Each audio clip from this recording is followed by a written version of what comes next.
నమస్తే అండి. నా పేరు డాక్టర్ ఎం గురురాజ్. నేను ఇక్కడ విశ్వభారతి మెడికల్ కాలేజ్లో అసోసియేట్ ప్రొఫెసర్గా పనిచేస్తున్నాను. ఈరోజు మనం హెర్నియా గురించి తెలుసుకుందాం. హెర్నియాను తెలుగులో పేగు జారడం అని అంటారు.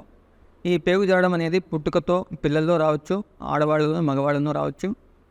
పెద్దవాళ్ళలో చాలా ఎక్కువగా చూస్తూ ఉంటాం ఈ హెర్నియా అనేది.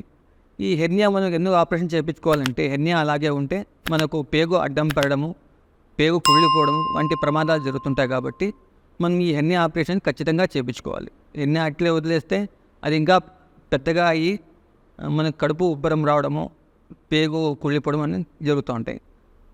ఇక్కడ మన విశ్వభారతి హాస్పిటల్లో మనం ఈ ఆరోగ్యశ్రీ కింద ఈ హెర్నియా ఆపరేషన్ను అందరికీ ఫ్రీగా చేస్తున్నాము. ఇక్కడ అన్ని సదుపాయాలు, అత్యావసర సదుపాయాలు, ల్యాప్రోస్కోపీ ద్వారా కూడా హెర్నియా ఆపరేషన్లు మనము చేస్తున్నాము. ఈ హెర్నియా ఆపరేషన్లో బొడ్డు హెర్నియాలు, అట్లాగే ఆపరేషన్ జరిగిన తర్వాత హెర్నియా రావడము, దాని incision hernia or ventral scar hernia అంటారు. ఈ అన్ని ఆపరేషన్లు మనం ఆరోగ్యశ్రీ కింద ల్యాప్రోస్కోపీ కానీ ఓపెన్ కానీ రెండు పద్ధతుల్లో మన దగ్గర ఫ్రీగా చేస్తున్నాము. కాబట్టి అందరూ ఈ అవకాశం సద్వినియోగం చేసుకొని చేయించుకోవాల్సిందిగా మనవి.